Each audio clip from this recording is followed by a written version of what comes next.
Welcome, and thank you for joining me on this peaceful journey into the wisdom of Buddhism. Tonight we're going to uncover a powerful secret that Buddhist monks have used for centuries to quiet the restless mind and find deep, meaningful rest.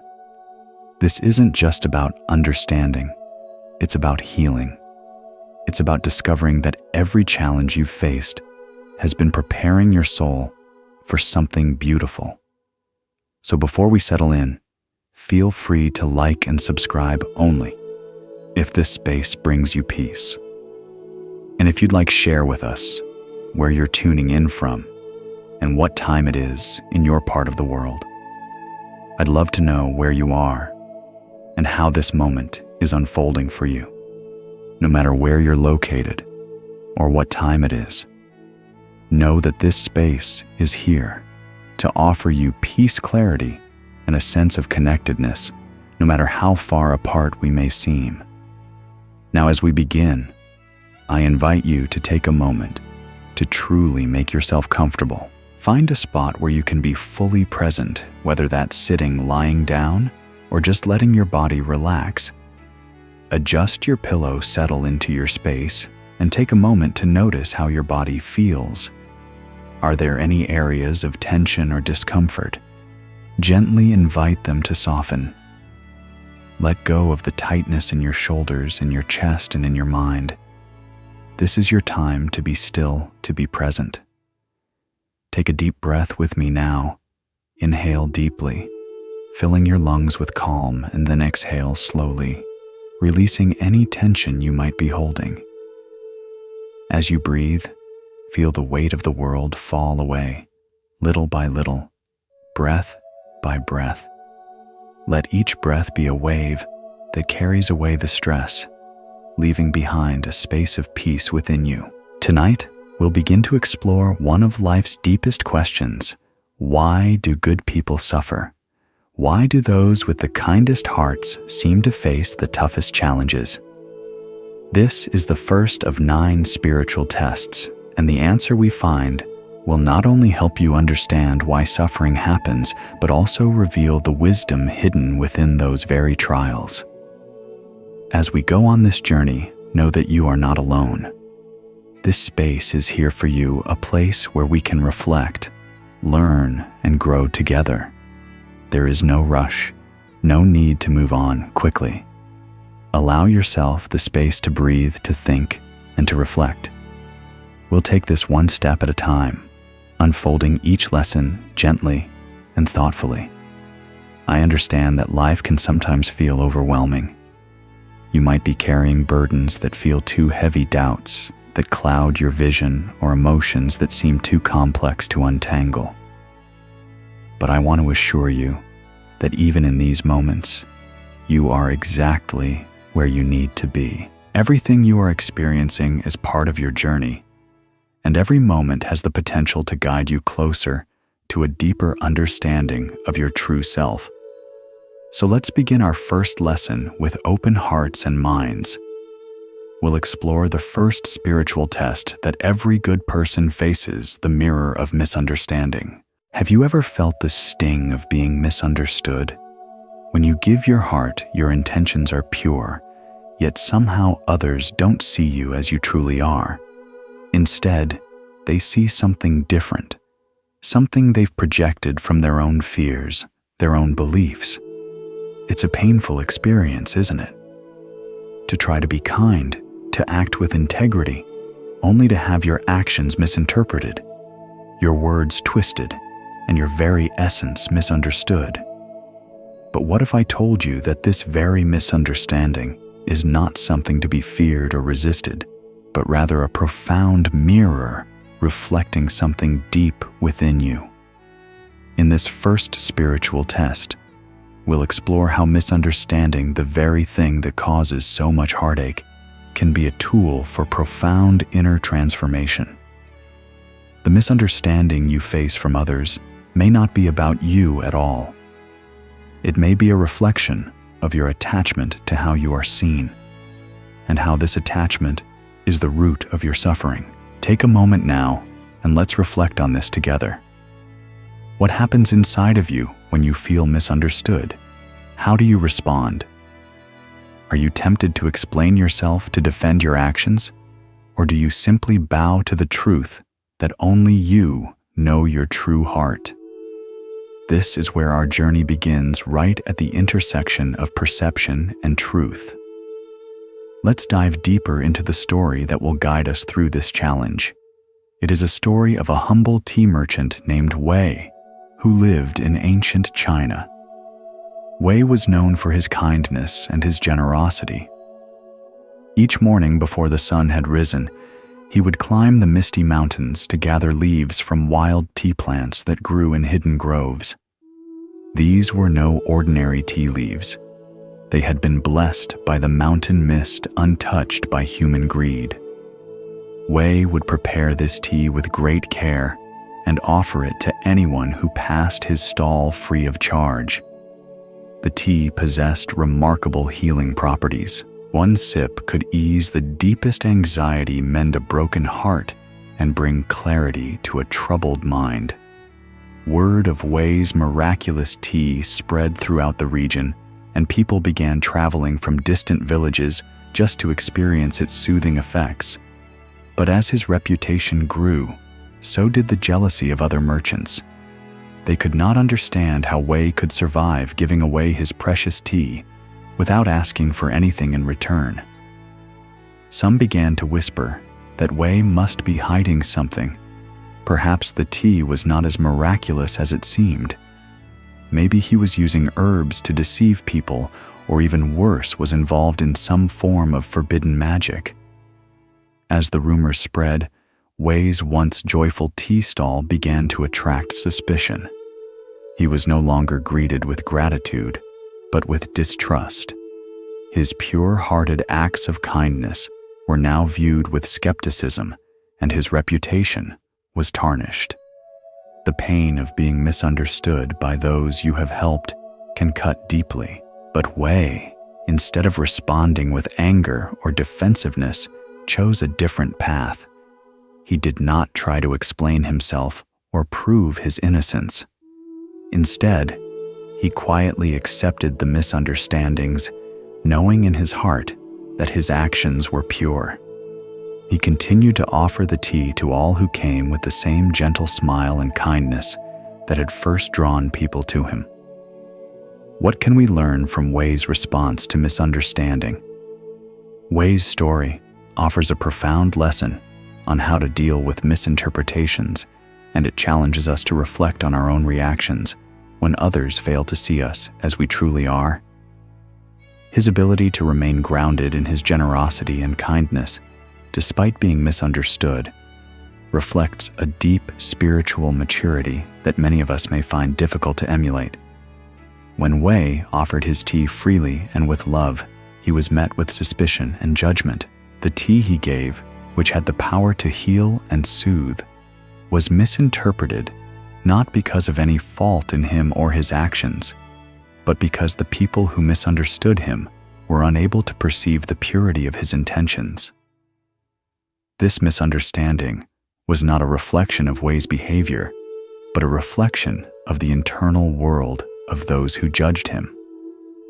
Their inability to accept such unconditional generosity pointed to their own fears, projections, and insecurities.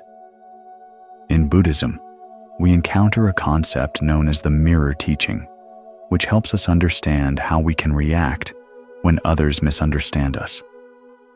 The idea is simple yet profound.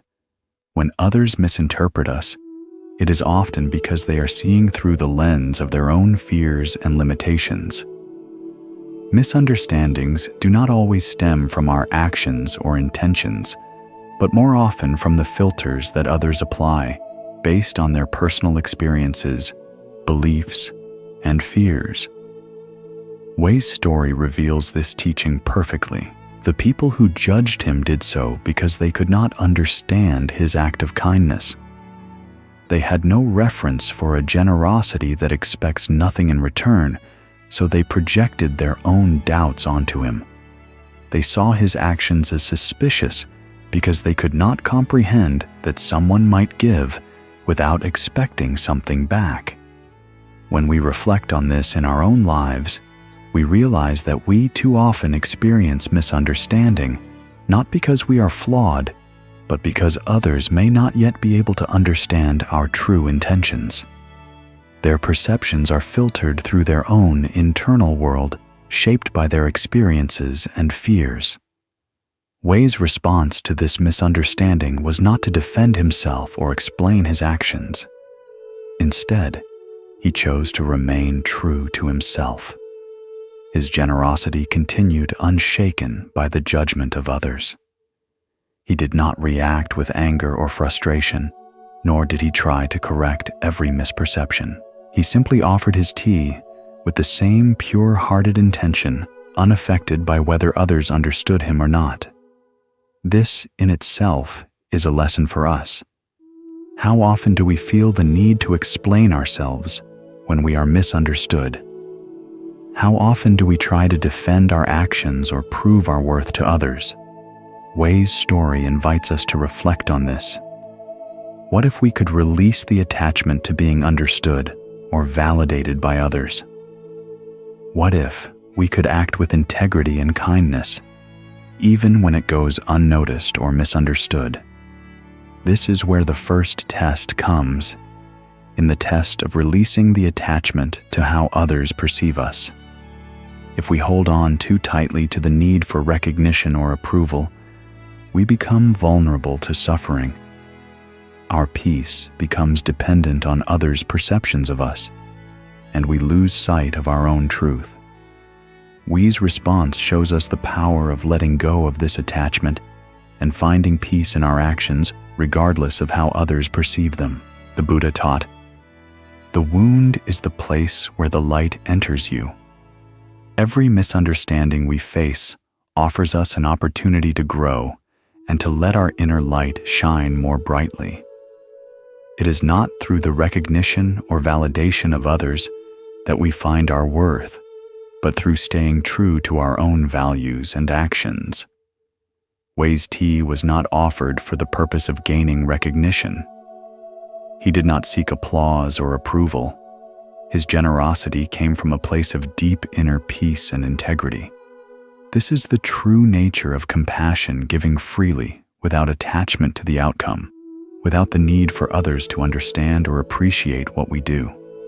To begin working with this test in our own lives, we can start by reflecting on a time when we felt misunderstood. Perhaps we offered kindness or help, and it was not received in the way we hoped. Take a moment to sit quietly and close your eyes.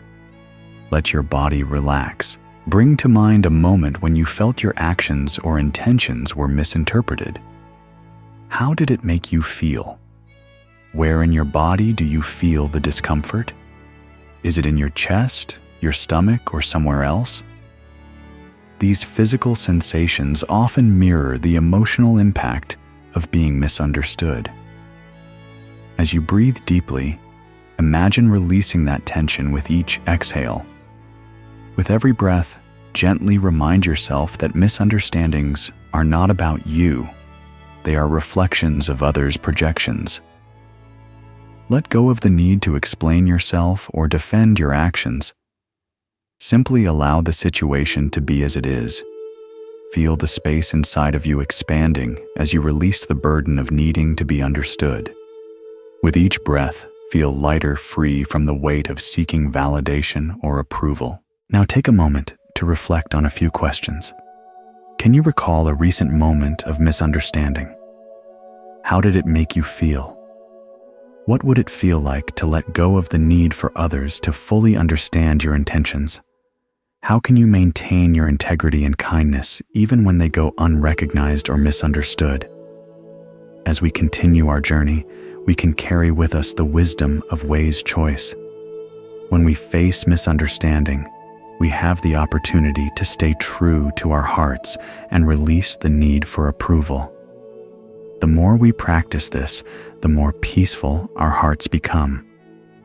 Remember, just as Wei's tea continued to heal despite being misunderstood, so too can our actions continue to bring light into the world regardless of whether others recognize it. The key is to offer with a pure heart without attachment to how others respond. Let's pause for a moment to reflect on this first lesson, allowing it to settle in before we continue our journey with the next spiritual test. Now that we have explored the first test of misunderstanding, let us move to a deeper layer of the spiritual journey.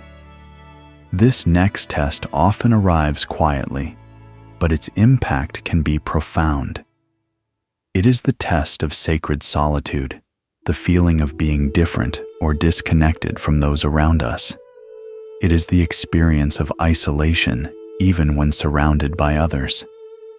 In Buddhist teachings, this loneliness is not something to be feared or avoided. Rather, it is a signal from the universe that we are being called to deepen our understanding of our true nature. Let us begin with a story that beautifully illustrates this test, a story of a young monk named Tenzin. Tenzin had spent several years at a large monastery nestled in the mountains.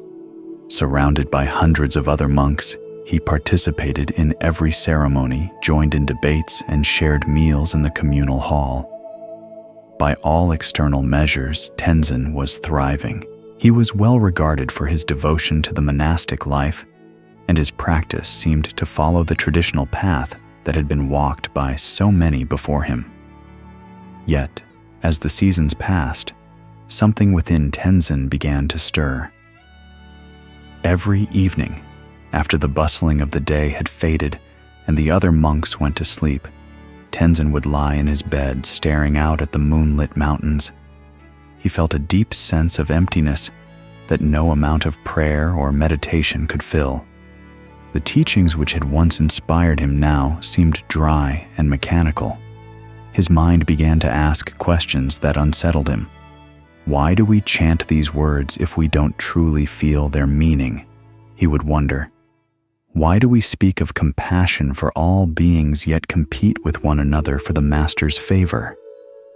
These questions echoed in his heart, creating a chasm between him and the community he once felt so connected to. The more he questioned, the more he felt like an outsider, even in the place that was supposed to be his spiritual home. Tenzin tried to dismiss these feelings. He immersed himself even deeper in his practice, hoping that the answers would come with time. But no matter how hard he tried, he could not shake the feeling that his path was somehow different from those around him. The joy that once came from his practice now felt distant, as if he were watching it from behind a veil. One evening, after yet another night of restless sleep, Tenzin made a decision that would change the course of his life. He approached his teacher, Master Lobang, and asked for permission to leave the monastery. Not for a few weeks or months, but indefinitely. Tenzin wanted to find a place of solitude where he could explore the questions that had been stirring in his heart. Master Lobang looked at Tenzin with understanding. He saw the depth of the young monk's inner turmoil, and after a long pause agreed to grant his request, but with one condition. You must promise to return after 1 year and tell me what you have learned about the difference between being alone and being lonely, he said. And so Tenzin left the monastery and made his way into the wilderness, where he found a small cave high in the mountains. There, surrounded by silence and the vastness of nature, Tenzin spent his days meditating, reflecting, and seeking the answers to the questions that had been troubling him. At first, he felt relief. There was no one to distract him, no one to judge him, no expectations to meet. He could finally hear the quiet voice of his own soul. The solitude which had once felt like a burden now became a refuge. For months, Tenzin reveled in the stillness, allowing his mind to settle and his heart to expand. He began to feel a deep connection with the natural world around him. The trees, the wind, the sky all seemed to speak to him in ways that words never could. But as the months passed, Tenzin began to notice something new. A subtle sense of loneliness crept into his heart. It was not the isolation of being physically alone, but the loneliness of not being able to share his insights with anyone. He realized that while solitude had allowed him to deepen his understanding, it had also left him craving connection with others. He missed the shared wisdom, the exchange of ideas, the warmth of community. In this moment, Tenzin understood something profound. Solitude and loneliness are not the same. Solitude is a space for personal growth where we can confront ourselves without distractions. It is a sacred space where we can hear the whispers of our soul. Loneliness, on the other hand, is the feeling of disconnection when we feel cut off from others and from the world around us. Tenzin came to realize that while solitude could bring him peace and clarity, loneliness could only be healed by connection, by sharing his insights with others and finding common ground with those who walked the path with him. As Tenzin sat in meditation, pondering these insights, he realized that his journey was not just about seeking answers in isolation, but about finding a way to integrate those answers into the world. He felt ready to return to the monastery, not to follow the traditional path he had once known, but to bring the wisdom he had gained in solitude back to the community in a new and meaningful way. And so, after a year of self-discovery, Tenzin returned to Master Lobang. When asked about the difference between being alone and being lonely, Tenzin replied with a smile, "Solitude is the path to understanding oneself, while loneliness is the path to understanding others. Both are essential for spiritual growth." The story of Tenzin, a young monk who sought solitude in the mountains, offers us a profound lesson about the importance of sacred solitude on our spiritual journey.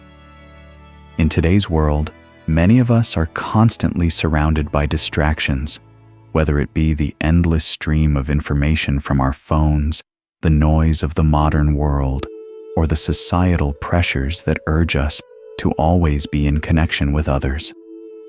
These distractions often prevent us from sitting with ourselves and truly understanding who we are at a deeper level. Solitude, on the other hand, is a space where we can disconnect from the external noise and reconnect with our true nature. It is a sacred space where we can hear the whispers of our soul, unclouded by the demands and opinions of the world around us. This is why solitude is such an essential aspect of Buddhist practice and spiritual growth.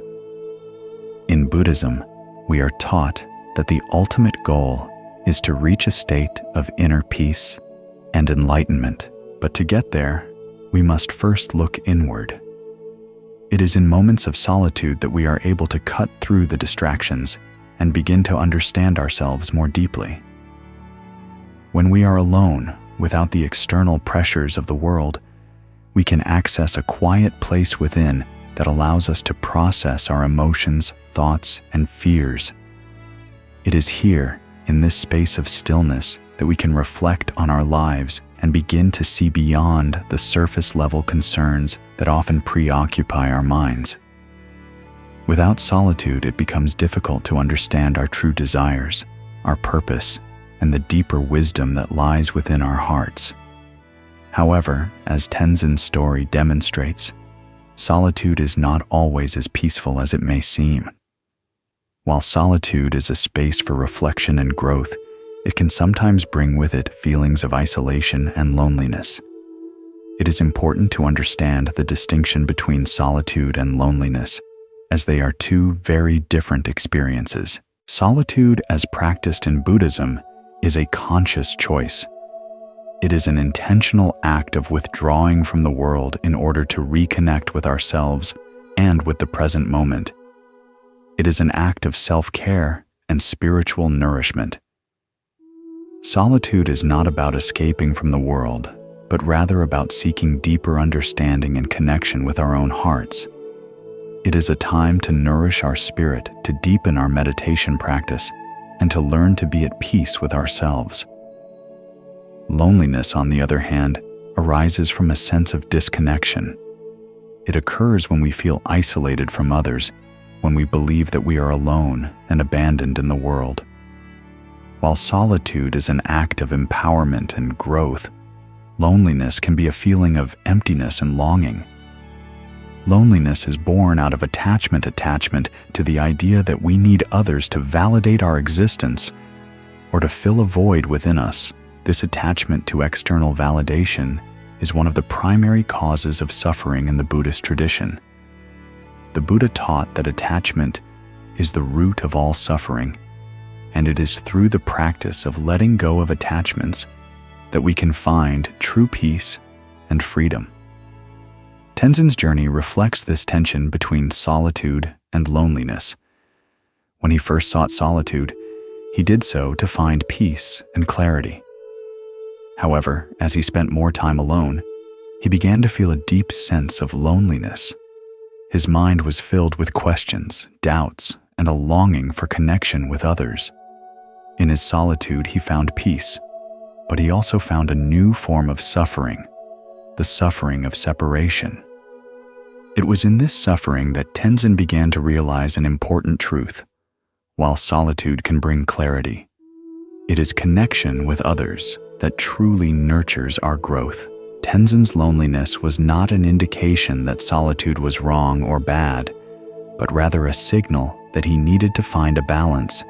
He needed to learn how to be comfortable with his own company while still maintaining meaningful connections with others. In Buddhism, we are taught that true spiritual growth comes when we learn to balance solitude and connection. It is in the moments of solitude that we learn to become self-sufficient, to rely on our own inner wisdom, and to cultivate inner peace. But it is in connection with others that we practice compassion, love, and understanding. The two are not mutually exclusive. Solitude can help us find our inner peace, but it is through our relationships with others that we learn how to express that peace in the world. We are not meant to isolate ourselves from others entirely. Rather, we are meant to cultivate a deep inner peace through solitude and then share that peace with the world. It is only by learning to balance these two forces, solitude and connection, that we can fully awaken to our true nature. To begin working with this test in your own life, I invite you to find a moment of solitude. It does not need to be a long retreat, just a quiet moment where you can be still away from the distractions of daily life. Start by finding a space that feels peaceful, whether it's a quiet room, a park, or a quiet corner in your home. Sit comfortably with your spine straight and your hands resting on your lap. Take a few deep breaths, inhaling through your nose and exhaling through your mouth. As you breathe, begin to notice the thoughts and feelings that arise in your mind. What are you seeking in this moment of solitude? Is it peace, clarity, or understanding? Let yourself be present with whatever arises without judgment or attachment. Allow yourself to experience your emotions and thoughts fully without trying to change or control them. Simply observe. After spending some time in silence, ask yourself, do I feel connected to myself, or do I feel a sense of disconnection? What can I learn from this experience? How does solitude affect my sense of self? Take your time with this exercise, allowing yourself to be present in the moment. Solitude is not a space to rush through, but a space to truly experience and explore. After your practice, reflect on what you have learned. How did it feel to sit with yourself in silence? Did you feel peaceful, or did you feel a sense of loneliness or discomfort? What can you learn from these feelings? How can you cultivate more moments of solitude in your life to deepen your spiritual journey? When was the last time you spent time alone without distractions? How did you feel in that space of solitude? Did you feel peace, or did you feel loneliness? How can you cultivate more moments of solitude in your life to deepen your spiritual journey? Solitude is a test we all must face, and it is through this test that we learn to understand both ourselves and others. As we continue our journey, remember that moments of solitude are opportunities to reconnect with our inner wisdom. Through that wisdom, we find our way back to the world with a heart full of compassion and understanding. Let solitude be a reminder to turn inward, and let connection be a reminder to share that inner peace with others. The balance between the two is where true spiritual growth lies. As we move forward in our journey, we will explore the next test, the pain of betrayal, and how we can transform this deep suffering into an opportunity for unconditional love. But for now, reflect on the lesson of solitude and allow it to guide you on your path to inner peace. As we continue our inward journey, we arrive at one of the deepest and most tender tests of the spiritual path, the pain of betrayal. This test doesn't come from strangers. It comes from the people closest to us, the ones we have trusted, nurtured, and loved most deeply: a spouse, a parent, a child, a dear friend. When betrayal strikes from these sacred connections, it feels like a wound that reaches the soul. And yet, from the Buddhist perspective, even betrayal has the potential to awaken us into a higher form of love. Let me share a story that carries this lesson. There was once a respected tea merchant named Master Chen who lived near the old capital of an ancient Chinese kingdom. He was known not only for the exquisite quality of his tea, but for his gentleness, wisdom, and deep devotion to his only son, Liang. Chen's wife had died during childbirth, and from that moment forward, every breath Chen took, every business decision he made, every sacrifice was for Liang. He turned down lucrative opportunities that would have taken him far from home, choosing instead to remain close to teach his son not just how to brew tea, but how to live with integrity. As Liang grew into a young man, Chen gradually entrusted him with more responsibility. He dreamed of the day when they would work side by side as equals, father and son, continuing the family legacy. But when Liang came of age, he fell under the influence of a different group, young merchants, who spoke of dominance, power, and manipulation. To them, kindness was weakness, and customers were targets. They laughed at Chen's traditional ways. Liang, eager to prove himself, began making bold changes to the family business, pressuring suppliers, undercutting competitors, and borrowing money recklessly. Chen, heartbroken by the shift, tried to intervene gently. "My son," he said one evening, "tea is not just about profit. It's about peace. Every leaf we serve is a reflection of our soul." But Liang brushed him off. "Father, your time has passed. You hold me back." Then came the collapse. Liang's risky ventures failed, and the family business fell under a mountain of debt. Rather than take responsibility, Liang accused Chen of being too old-fashioned, too soft. He blamed his father for the disaster he had created. Still, Chen did not lash out. He sold everything he personally owned: his house, his antiques, even the last necklace belonging to Liang's mother, to pay off the debts and save what remained of their reputation. You might think this would lead to reconciliation, but instead, Liang, burned by humiliation, demanded his inheritance so he could start fresh elsewhere. He stood before his father without shame and said, "You owe me. Give me what's left." Chen, with tears flowing silently down his weathered cheeks, handed him the money. "I failed you, my son," he whispered, "not by loving you too little, but by not teaching you how to love yourself." Lang left that night without a word of gratitude. He disappeared from Chen's life, leaving behind only silence. In the following months, Chen meditated daily on the pain in his chest. The loss wasn't just financial, it was spiritual.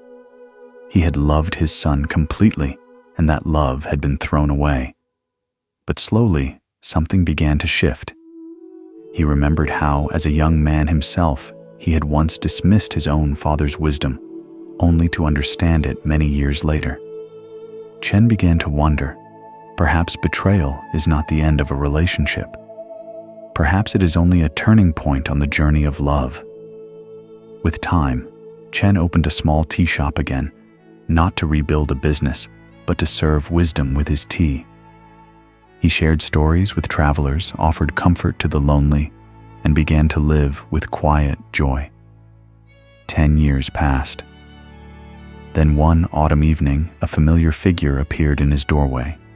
It was Liang. But he was no longer proud or angry. His clothes were worn, his voice trembled. "Father," he said, tears falling freely, "I see now. I threw away the only love that was ever real, and I don't deserve your forgiveness." Chen stood, slowly walked to his son, and embraced him. "Love," he said, "does not vanish. It simply waits." This story, both gentle and piercing, reveals a profound truth. Can we continue to love, even when that love is not returned? The question strikes at the very heart of human experience, for love is perhaps the most powerful and transformative emotion we can feel. It connects us to others in ways that nothing else can. Yet when love is met with betrayal or rejection, the pain can feel unbearable. We may find ourselves questioning the very nature of our love, wondering if we loved too much, or if perhaps we loved in the wrong way. This is the third test on the spiritual journey, the test of loving without expectation, even when our love is unreciprocated. In the teachings of Buddhism, there is a form of love called metta, which is unconditional and boundless. It is loving kindness that is not dependent on how others treat us, nor does it require validation, appreciation, or fairness. It simply radiates from the heart, like sunlight, its warmth given freely, without concern for whether it will be accepted or rejected. Metta does not seek anything in return. It is the purest form of love, and when we embrace it, we are able to love not because we expect something back, but simply because that is who we are. Yet when we are betrayed, we often feel as though the world is collapsing inward. We may be consumed by grief, anger, and disbelief. These emotions are perfectly natural and understandable, but Buddhism invites us to look more deeply. The pain we feel from betrayal is not a sign that our love was wrong or too much. It is the proof that our love was real. Love is not about receiving. It is about giving. The truth is, if our love can survive betrayal, it has been purified. It becomes limitless. It no longer depends on the response of others. Instead, it flows from the very depths of who we are. The ability to love, even when it is not returned, is the very essence of spiritual strength. But let us be clear. This does not mean we should passively accept abuse or mistreatment. Loving unconditionally does not mean enabling harmful behaviors or allowing ourselves to be mistreated. In the story of Master Chen and his son Liang, we see that Chen did not chase after his son or continue to support his reckless actions. He chose not to close his heart, but neither did he continue to enable behavior that hurt him and others. His love remained, but it was love with wisdom. It was a love that, even in the face of betrayal, did not harden into bitterness, but instead softened into compassion. In Buddhism, we learn that the highest form of love does not depend on how others treat us, but on our own ability to choose love freely. This kind of love transforms us. It does not always change the other person or alter the situation, but it always changes us, and in doing so, it allows us to experience peace. The Buddha once said, "Hatred is never appeased by hatred. By non-hatred alone is hatred appeased. This is an eternal law." In the face of betrayal, we are confronted with a choice. Will we protect our hearts by hardening them, or will we soften them, embracing even the pain with compassion? We are tested in these moments, and the test is not easy. To choose love, especially in the face of suffering, requires deep spiritual strength. But this is the path that Buddhism invites us to walk, to soften our hearts, to transform our pain into love, to choose compassion, even when it seems undeserved. If you find yourself struggling with this challenge, I invite you to reflect deeply on your own experience. Perhaps you can think of a time when someone you loved deeply hurt you. Let yourself feel the emotions that arise, whether it is sadness, anger, or resentment. These emotions are natural, but rather than pushing them away, allow yourself to sit with them. Don't rush to let them go. Acknowledge them, feel them, but also allow space for something else. In that space, ask yourself, can I send love to this person not because they deserve it, but because it frees me? Imagine your heart as a still lake. The ripples of betrayal, of hurt, and of anger are there, but they are slowly settling with each breath. With each exhale, you can release the weight of the past. You do not need to justify their actions or reopen old wounds. Simply let go of the need for them to be different. The power of love lies in its ability to free us. When we choose to send love without expectation, without the need for reconciliation or apology, we free ourselves from the chains of resentment and pain. This does not mean that we ignore the hurt, but we allow ourselves to move forward. We release the emotional weight of the situation and embrace a greater peace. Say silently, "I release you, I love you, I move forward in peace." It is a simple but powerful affirmation of our commitment to love, not because of what we receive, but because love is our truest expression. As you reflect, consider these questions. Can you think of a time when someone you loved deeply caused you pain? What emotions arose in that moment? How would it feel to release the need for apology or justice? Can you imagine a future where you could love without expectation, without needing anything in return? Betrayal will inevitably wound us, but it cannot destroy the true power of love within us. That love is ours, and it is always there, waiting to be given freely, even in silence. The test of betrayal teaches us this: we are not bound by the actions of others. Our hearts are free to love regardless of the circumstances. And when we allow our love to flow, it transforms us. It softens the pain, releases the anger, and helps us move forward in peace. As we continue this journey, let us carry this wisdom with us. Love, unconditional and boundless, is always available to us. It does not depend on external circumstances or the actions of others. We can give it freely, even in the most difficult moments. Now let us move forward into the next lesson: the temptation of revenge, and how choosing peace can set us free. As we continue our spiritual journey, we now face a test that many of us are all too familiar with: the temptation of revenge. This test comes in moments when we feel wronged, unjustly treated, or when our hearts are bruised by betrayal.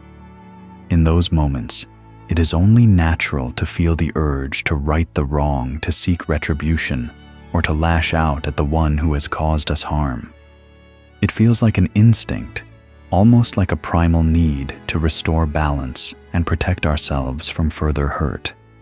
But as we shall see, the Buddha's teachings offer a radically different path, one that leads not to further pain, but to peace. The temptation of revenge is a powerful force, but in the end, it only deepens our suffering. Revenge in Buddhism is seen as the perpetuation of suffering.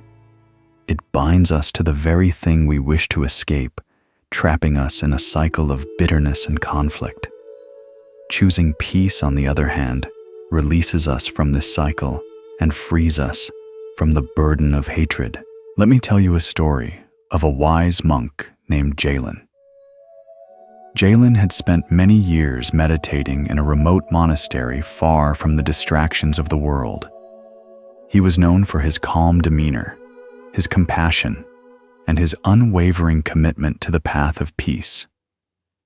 But Jalen's life was not always peaceful, and his journey to inner peace was not an easy one. Many years before he found the monastery, Jalen had been a merchant traveling through villages and cities to trade goods. One day, he found himself in a bustling town where he encountered a man named Wrong, who had become known for his dishonesty and deceit. Wrong had tricked Jalen into a business deal that led to significant financial loss. Jalen, feeling humiliated and wronged, tried to confront Wrong, but the man only laughed at him, mocking his sense of justice. Jalen's heart burned with anger. He felt betrayed, dishonored, and cheated. Every part of him wanted revenge. He wanted to make Wrong feel the same pain he had. He wanted to expose his lies and bring him down. And for a while, he thought about nothing else. The more he thought about it, the stronger his desire for revenge grew. But as the days passed, Jalen found himself becoming consumed by this anger. It was not just in his thoughts, it began to affect his sleep, his health, and his interactions with others. The more he dwelled on his desire for revenge, the more it gnawed at him. He realized that the anger he felt toward Wrong was only hurting himself. It was keeping him from finding peace, from embracing the teachings that he had once learned. So Jalen made a decision. Instead of seeking revenge, he chose to walk away from the situation. He decided to leave the town and return to his path of peace. As he left, he gave away all the money that he had lost to those in need. He refused to let the bitterness of his past define him. And in that moment, something inside him shifted. He realized that choosing peace was not about forgetting the wrong that had been done to him. It was about freeing himself from the emotional chains that tied him to the past. Years later, Jalen returned to the town only to find that Wrong had fallen from grace. His deceit had caught up with him, and he had lost everything. But when Jalen encountered Wrong, he did not feel vindicated. Instead, he felt only compassion for the man who was now destitute and broken. In that moment, Jalen understood that revenge would have only prolonged his own suffering. By choosing peace, he had been set free not only from the wrongs of the past, but from the ongoing cycle of anger and resentment. The story of Jalen offers us a profound lesson about the temptation of revenge. It teaches us that when we are wronged, the instinctual urge to retaliate or seek justice is powerful. It is only natural to want to restore balance when we feel hurt, to right the wrongs that have been done to us. In these moments, revenge may seem like a way to heal, to make things fair, or to restore our wounded dignity. However, the teachings of Buddhism remind us that revenge only prolongs suffering. It is a cycle that once set in motion feeds itself and grows. In Buddhism, we are taught that the true path to peace is not through retaliation, but through forgiveness. Revenge may offer a fleeting sense of satisfaction, a brief moment where we feel as though we've regained control or exacted justice. But it never brings true peace. In fact, it often does the opposite. Instead of healing the wounds, it digs them deeper, creating more bitterness, resentment, and anger. the Buddha's wisdom is clear. You will not be punished for your anger. You will be punished by your anger. When we hold on to anger, when we let it fester inside of us, we poison our own hearts. The desire for revenge can feel all-consuming, but ultimately, it does not harm the one who has wronged us. It harms us. It keeps us bound to the past, tethered to the pain and hurt that we wish to escape. The experience of holding on to anger is like drinking poison and hoping the other person will suffer. It is a toxic, self-destructive act, and it only prolongs the emotional turmoil. When we allow ourselves to be consumed by anger or to seek vengeance, we are choosing to stay trapped in a cycle of suffering that is entirely of our own making. We may think that by getting back at the person who hurt us, we will feel better. But the truth is, it only brings more pain, more anger, and more suffering into our lives.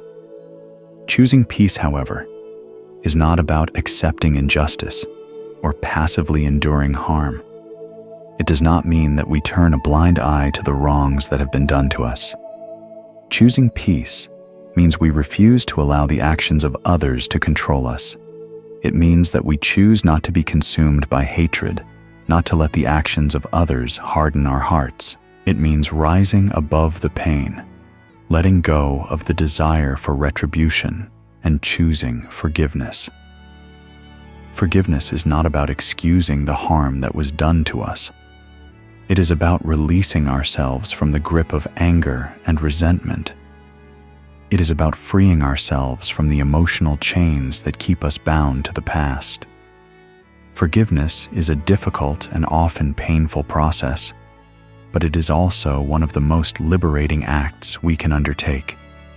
It requires us to let go of our attachment to the idea of justice, to release the need for an apology or an acknowledgement of our pain.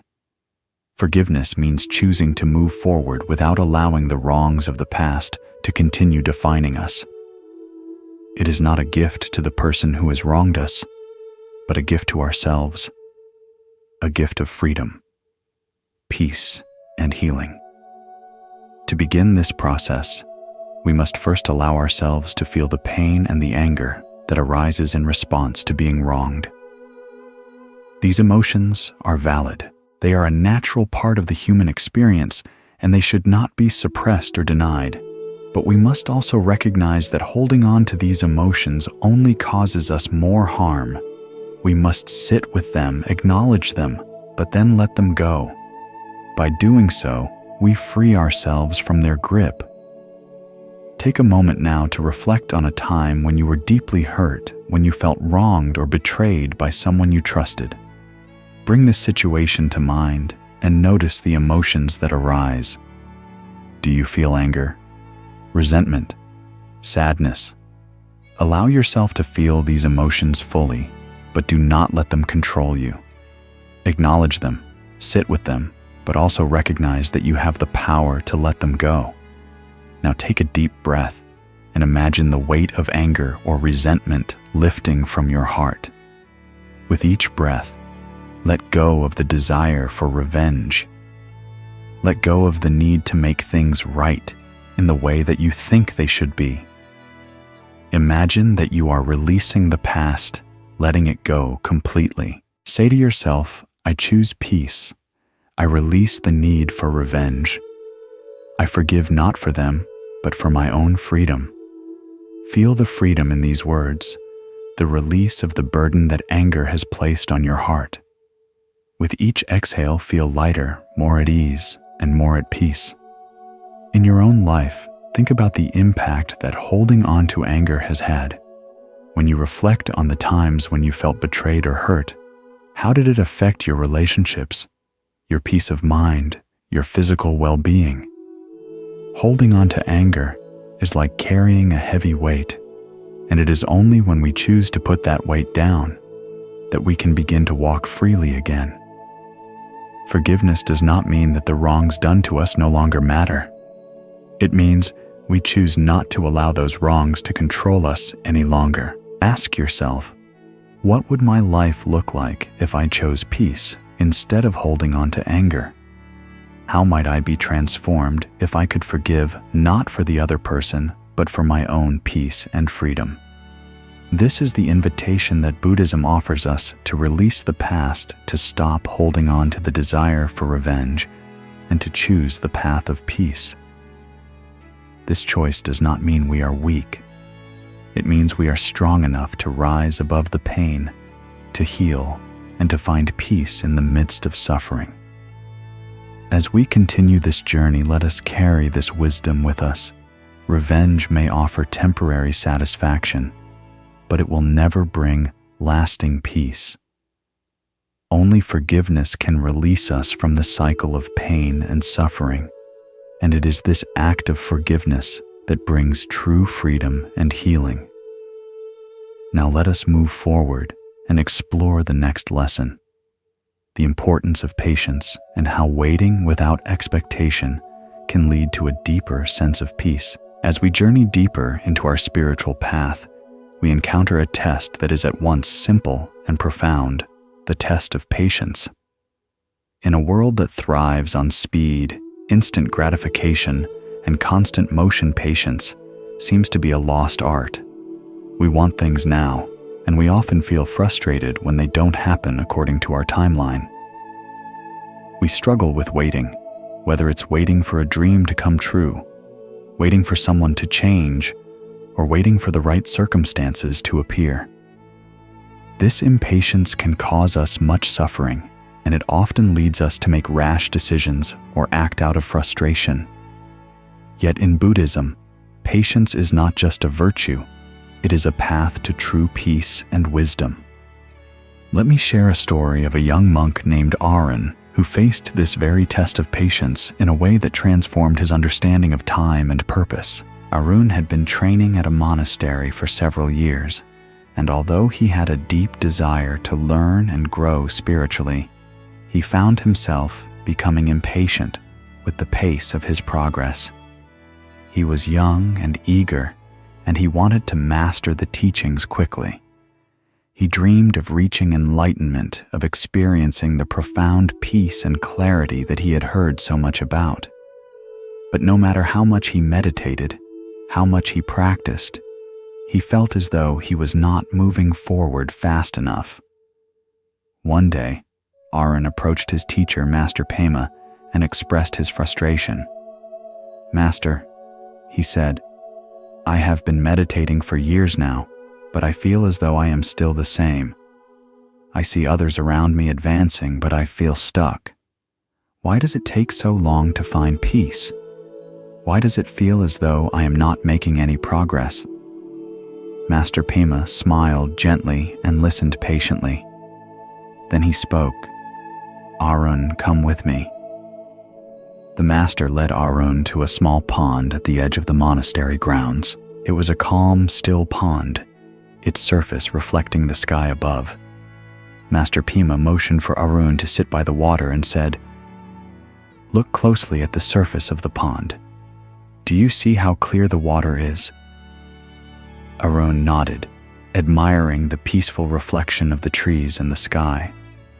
Master Pema continued, "Now take a stone and throw it into the pond." Arun did as he was instructed. As the stone splashed into the water, ripples spread outward, distorting the still surface of the pond. Arun watched as the ripples gradually expanded, reaching the edges of the water before slowly fading away. "Do you see?" Master Pema asked. When the stone was thrown, it disturbed the calm water, creating ripples. But over time, those ripples faded, and the water returned to its stillness. This is like the mind. When we try to force things to happen too quickly, we stir up unnecessary disturbance, and the calmness of the mind is disturbed. But when we practice patience, allowing things to unfold naturally, the mind settles, and true peace comes without force.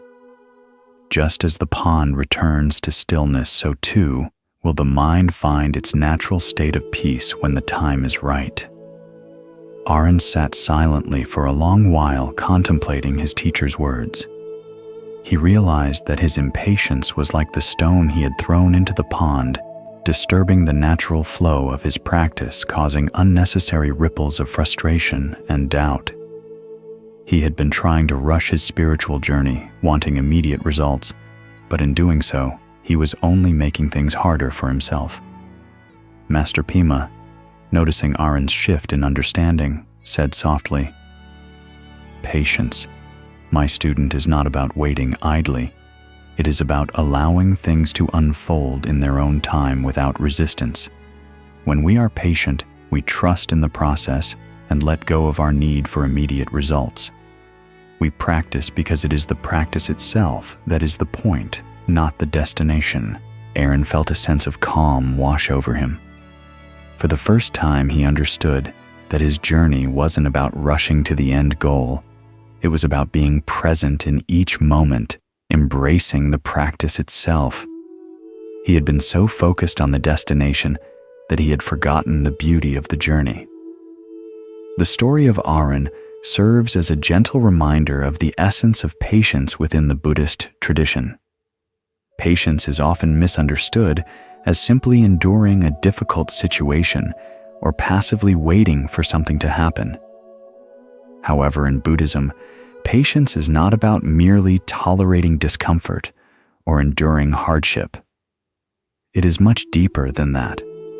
Patience is about accepting the natural rhythm of life, about trusting that everything unfolds in its own time, and recognizing that we cannot force things to happen according to our personal timelines. It is about being at peace with the process, trusting that there is wisdom in every moment, even those that feel uncertain or frustrating. In the Buddhist teachings, patience is viewed as one of the paramitas or perfections because it is considered not only a virtue, but a necessary quality for spiritual growth. Without patience, we become restless, agitated, and frustrated, pushing against the flow of life. But when we practice patience, we find that we can approach every aspect of our life with clarity, grace, and a sense of calm. The Buddha himself taught that impatience arises from our attachments to outcomes, expectations, and desires. We become frustrated when things do not go according to our plan or timeline. We think we know the right pace, the right path, the right outcome. Yet life often moves at its own speed, and when we try to control it, we suffer. The more we cling to how we think things should be, the more we set ourselves up for disappointment and frustration. The Buddha's teachings guide us toward letting go of these attachments. When we release our need for control and trust in the unfolding of life, we discover that peace is not a future destination, but a present state. In this state of patience, we can find peace even in the midst of challenges. We learn to be present in the moment without trying to rush or manipulate the future. It's easy to get caught in the rush of life, to feel that we must achieve something quickly or to compare our progress with others. We live in a society that values speed, success, and instant results. We are conditioned to believe that if we don't get what we want now, we are somehow failing. But true spiritual growth doesn't happen overnight. Just like the stillness of the pond, our minds need space to settle and find clarity. Growth takes time, and it cannot be rushed. The more we try to force things to happen, the more we disrupt the natural flow of our development. Just as a seed needs time to sprout, our minds require patience to cultivate wisdom and inner peace. We must allow ourselves the time and space to grow without pushing or rushing the process. This understanding of patience is not about passively waiting for things to happen, but about being actively present without attachment to the outcome. It is about embracing the journey no matter how slow or uncertain it may seem. As we practice patience, we begin to realize that every moment is an opportunity to learn, to grow, and to find peace. Even when the world around us seems chaotic, we can find stillness within. Patience teaches us to trust in the process of life, to trust that things will unfold when the time is right, and to accept that we do not need to control everything in order to find fulfillment. To begin working with this test of patience in your own life, I invite you to take a moment of stillness. Sit quietly away from distractions and close your eyes. Take a deep breath and allow your body to relax. Feel the weight of your body sinking into the earth beneath you. Let the tension melt away with each exhale. As you breathe deeply, bring to mind an area of your life where you are feeling impatient or frustrated. It could be something you are waiting for, like a change in your career, a resolution to a difficult situation, or a personal goal that seems out of reach. Notice any feelings of frustration or anxiety that arise when you think about it. Acknowledge these feelings, but do not let them control you. Simply observe them as if you were an impartial witness. Now imagine that you are planting a seed in the soil of your mind. With patience, that seed will eventually grow into something beautiful, but you cannot rush the process. You must nurture it with care and trust, and you must allow it to grow at its own pace. This is how patience works in our spiritual lives. We plant the seeds of our intentions, and then we wait. We trust that the wisdom we seek will emerge in its own time. As long as we remain patient and present in the process, say to yourself quietly, I trust the process. I am patient with myself. I allow things to unfold in their own time. Feel the truth of these words settle deep within you. Recognize that you are exactly where you need to be in this moment. There is no need to rush ahead or push yourself. You are unfolding just like the seed you've planted, and in time, you will bloom. There is no need to measure your growth by someone else's timeline. Your journey is yours alone, and it will unfold in its own perfect way. Reflect on these questions. Can you think of an area in your life where impatience has caused you suffering? How did it affect you physically, emotionally, or spiritually? How might your life feel if you could let go of the need for immediate results and trust that everything will unfold in its own time? What would change in your life if you embraced the journey and allowed yourself to be present in each moment? Patience is a gift that we give to ourselves. It is an essential part of spiritual practice because it allows us to find peace in the present moment. When we practice patience, we release our attachment to outcomes, and we are able to see the beauty of each step in the journey. We can stop obsessing over the destination and instead embrace the richness of the path. Patience allows us to live fully in the now, trusting that everything is unfolding as it should. As we move forward on this journey, let us remember that patience is not about waiting idly. It is about embracing each moment with trust and acceptance.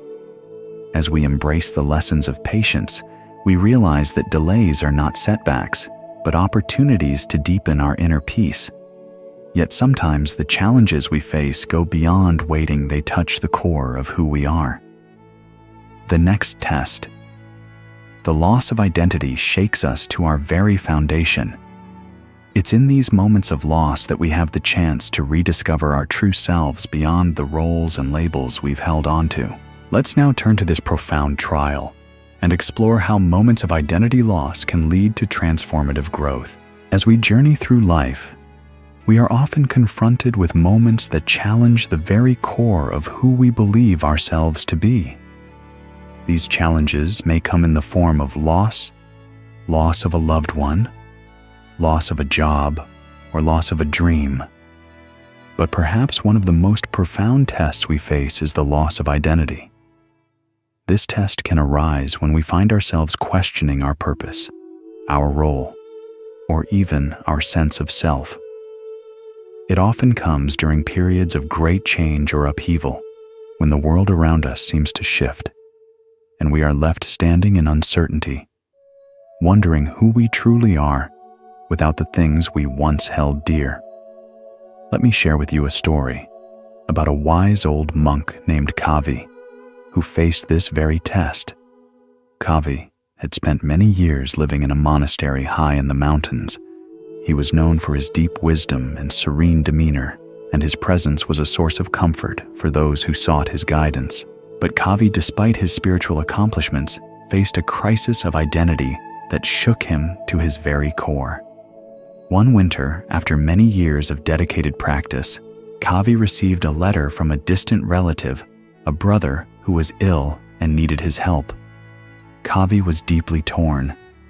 The monastery had been his home for decades, and he had given up everything to pursue the path of enlightenment. He had no family to speak of, and the monastic life had become everything to him. But now, a part of him felt a call to care for his brother, to reconnect with his roots and fulfill his duty to family. The thought of leaving the monastery was unsettling, but he felt a deep obligation to his family member. After much contemplation, Kavi made the difficult decision to leave the monastery and travel to his brother's side. When he arrived at his brother's house, he found that the illness was more serious than he had anticipated. His brother's suffering weighed heavily on Kavi, and he spent many sleepless nights caring for him. But as the days passed, Kavi began to feel something else, something deeper and more unsettling. He felt a sense of loss that he had not anticipated. The life he had left behind, the life of meditation and peace, felt distant.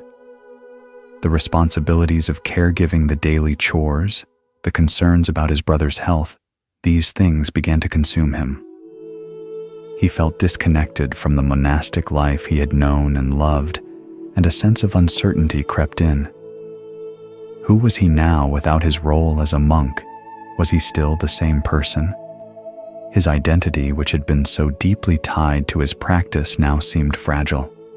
He found himself asking, "Am I defined by my role in the monastery, or is there something deeper that connects me to my true self?"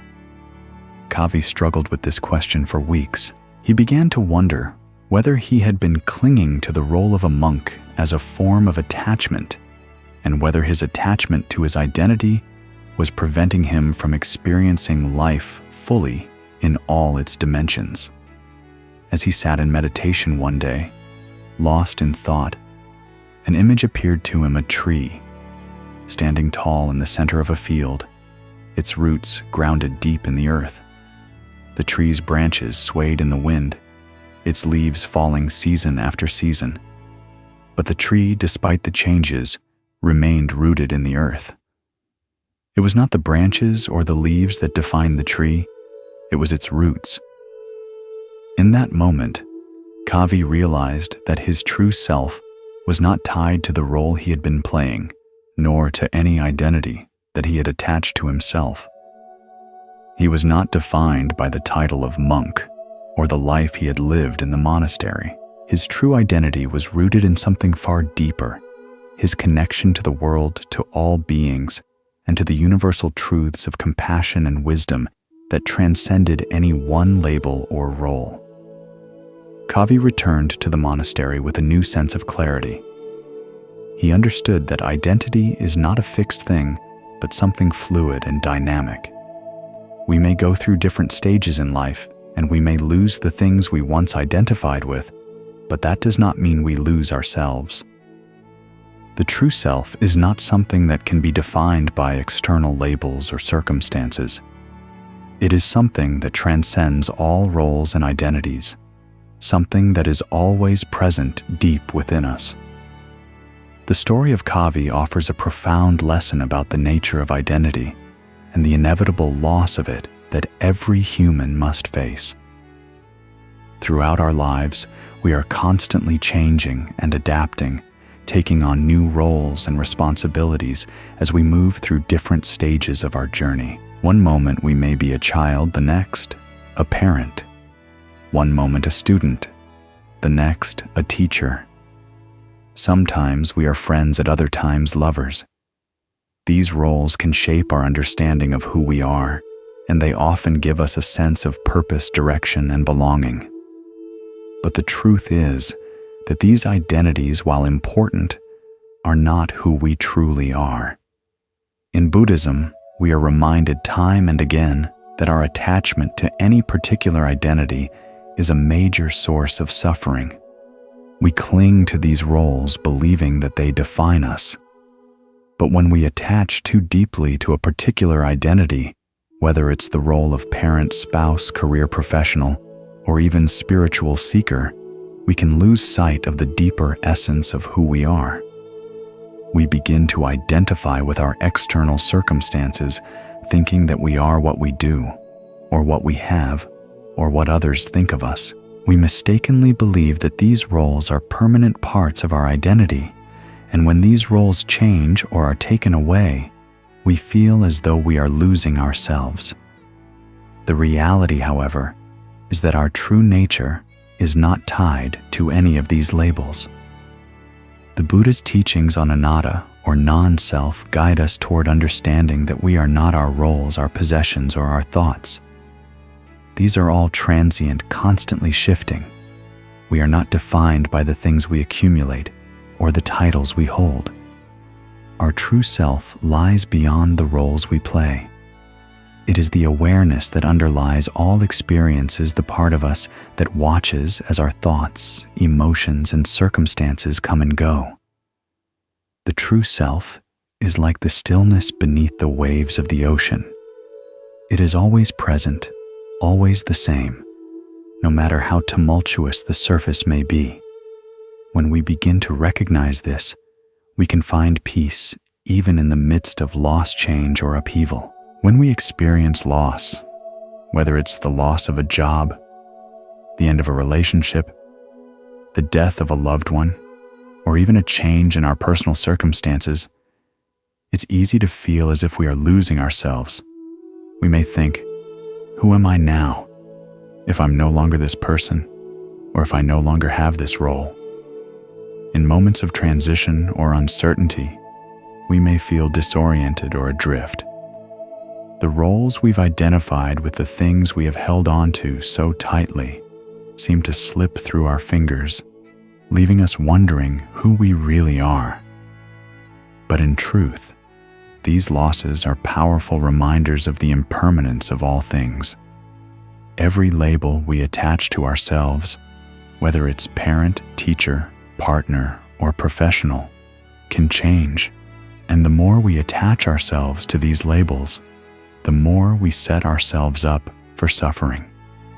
The more tightly we hold on to them, the more we resist change, and the more difficult it becomes to accept the natural ebb and flow of life. In Buddhism, we learn that attachment to these external identities is the source of much of our suffering.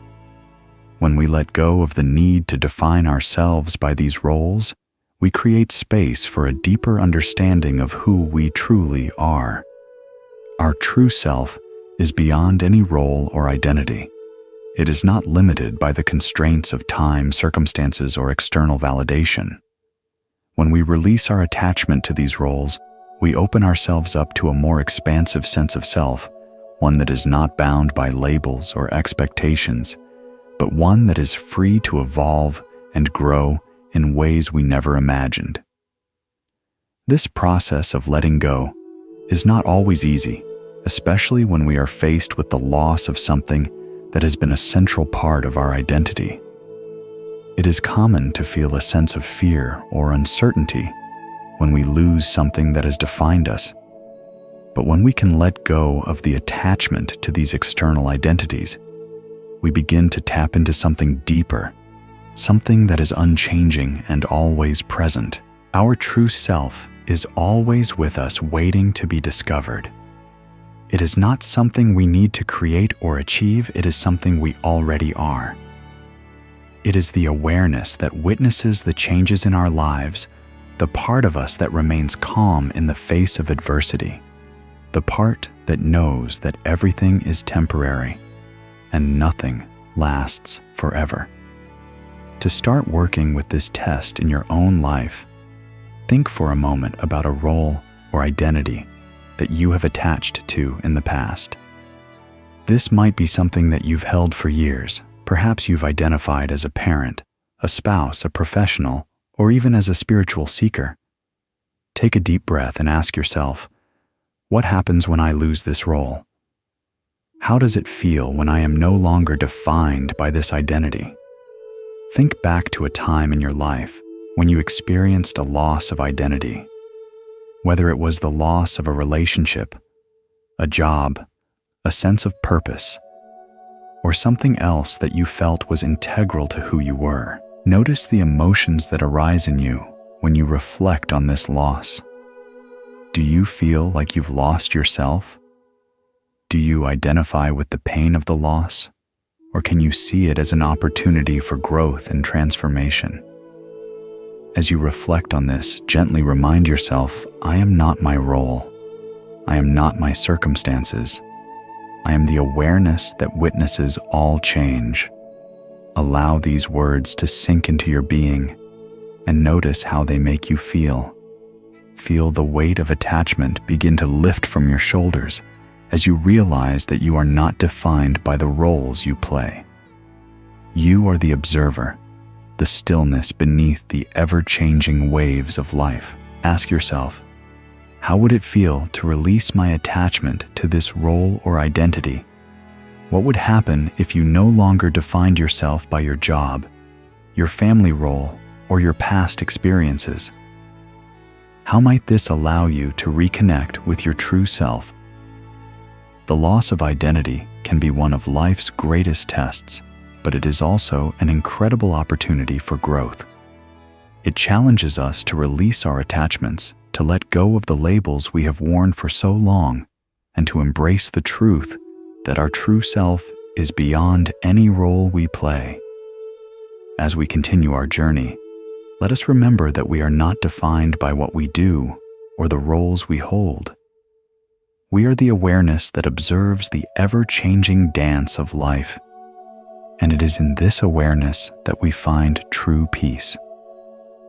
As we continue on this path, let us move forward with this wisdom in our hearts, knowing that we are not bound by any one identity, but by the limitless essence of who we are. Now let us turn our attention to the next lesson, embracing suffering as a teacher, and how surrendering attachment can lead us to deeper wisdom. As we continue on this journey of spiritual discovery, we now face one of the most profound and difficult tests, the test of suffering.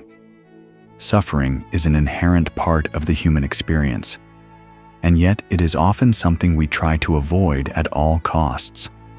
We see it as something negative, something to be feared and resisted. We live in a world that values comfort and pleasure, and we often go to great lengths to avoid pain in any form. But the Buddha's teachings show us that suffering in its many forms can be a teacher. It is through suffering that we gain wisdom, resilience, and compassion. The wisdom of suffering lies not in avoiding it or rejecting it, but in understanding it and using it as a path to transformation. Let me share a story that illustrates the wisdom that can arise from suffering. In a remote village, there lived an elderly woman named May. She was known for her kindness and her deep spiritual insight. Despite her years, May had never married and had no children of her own. She lived alone in a small house on the edge of the village, spending her days in quiet contemplation and meditation. Her neighbors often sought her advice, and her presence was a source of comfort and peace to those who knew her. One winter, a terrible famine struck the region.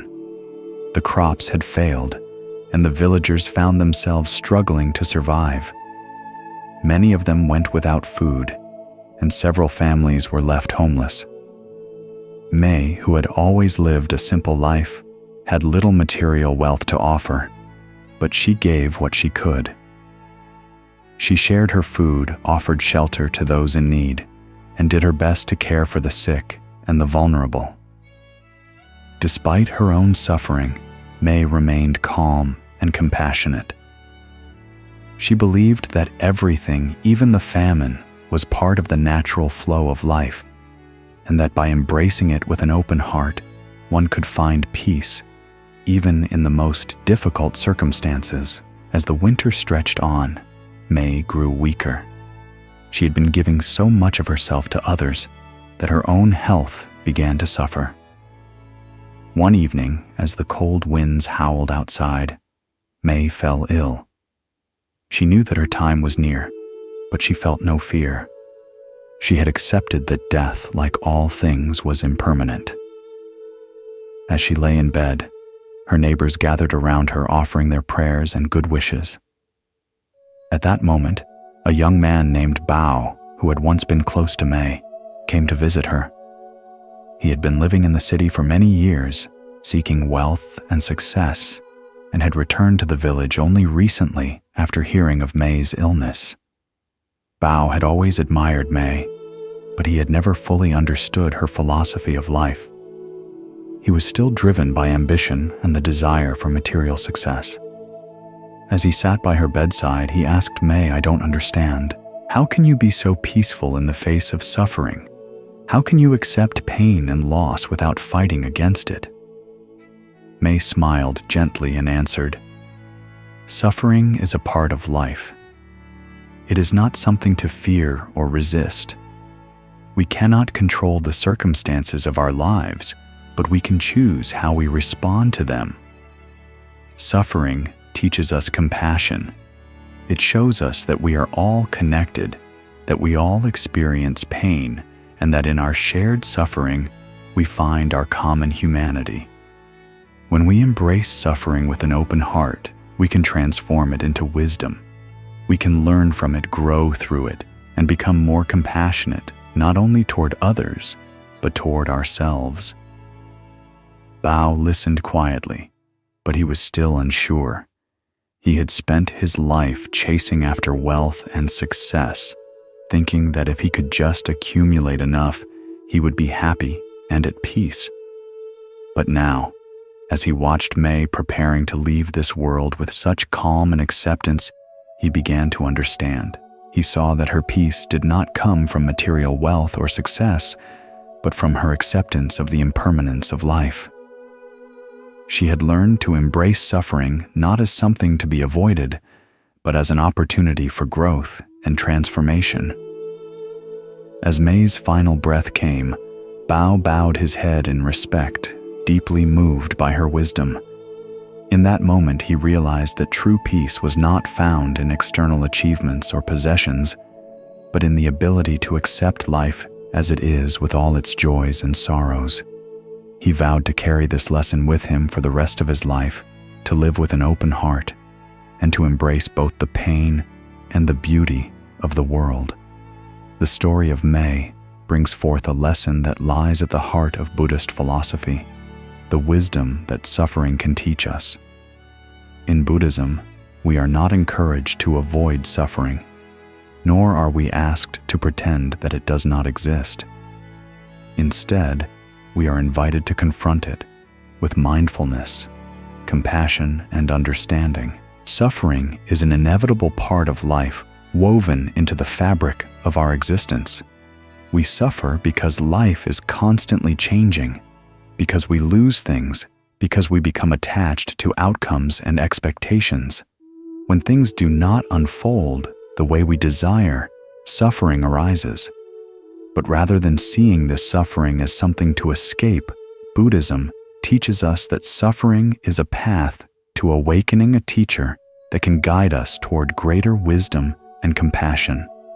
This insight into suffering is a powerful shift in perspective. For much of our lives, we view suffering as a burden to be avoided, a sign that something is wrong. But suffering in its deepest sense is not a punishment. It is a natural part of our human experience. It is through suffering that we learn the most about ourselves and the world around us. When we stop resisting suffering and begin to accept it, we open ourselves to its lessons. We are able to see that the pain we experience is not a permanent state, but a transient one that will ebb and flow, just like the waves of the ocean. If we can learn to sit with it, to be present with it, suffering can become a transformative force. Instead of something to fear, it becomes an opportunity to grow and deepen our understanding of life. The wisdom of suffering lies in its ability to break down the walls we build around ourselves, walls of attachment, expectation, and ego. When we face pain, we are reminded that nothing in life is permanent, including our suffering. The Buddha's teachings show us that suffering arises from our attachments. We cling to people, possessions, and ideas, believing that these things define us or bring us happiness. But when we lose them, or when they change, we experience pain. This pain is a reminder that our attachments are not the essence of who we are. The more we release our attachment to outcomes, the more we can experience life as it is, without the filter of expectation or resistance. When we can embrace suffering with an open heart rather than resist it, we begin to transform it. We no longer see suffering as something separate from us, but as a natural part of the human experience that connects us to all beings. Everyone experiences pain, whether physical, emotional, or mental. We are not alone in our suffering. In this shared experience of pain, compassion is born. Compassion arises when we recognize that others too experience suffering and that we are all interconnected through this common thread. It is in this realization that we can move beyond personal suffering and cultivate a deeper sense of empathy and kindness, both toward ourselves and others. Embracing suffering does not mean passively enduring it or accepting injustice. It means acknowledging that pain is a part of life and choosing to respond to it with wisdom and compassion. It means not allowing suffering to consume us, but rather using it as a tool for growth. We learn to let go of the need to control everything, to accept life as it comes, and to trust in the process of transformation. Suffering, when faced with the right mindset, can lead us to deeper understanding, greater resilience, and a more compassionate heart. If we take a moment to reflect on our own experiences with suffering, we can see how it has shaped us. Think about a time in your life when you faced a difficult challenge, perhaps a time when you lost something or someone you loved, or a moment when you were faced with physical or emotional pain. How did you respond to that suffering? Did you resist it? Or did you allow yourself to feel it fully, without judgment? Did you try to escape from the pain? Or did you sit with it and learn from it? Now imagine sitting with that pain without trying to push it away. Allow yourself to fully feel the emotions that arise, but instead of becoming overwhelmed by them, simply observe them. Notice where the pain resides in your body.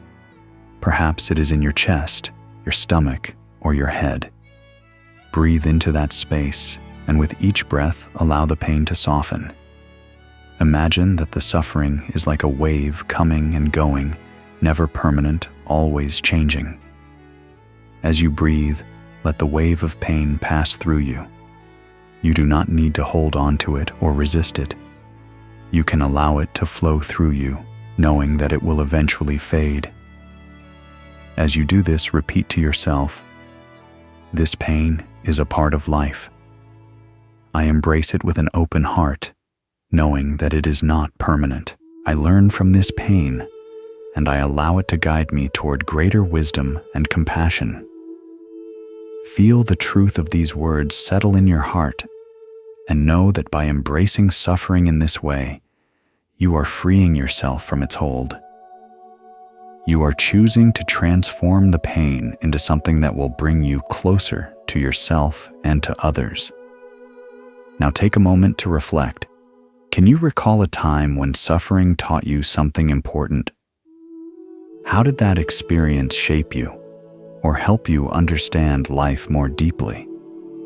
How do you usually respond to pain or discomfort? Do you resist it, or do you allow it to teach you something new?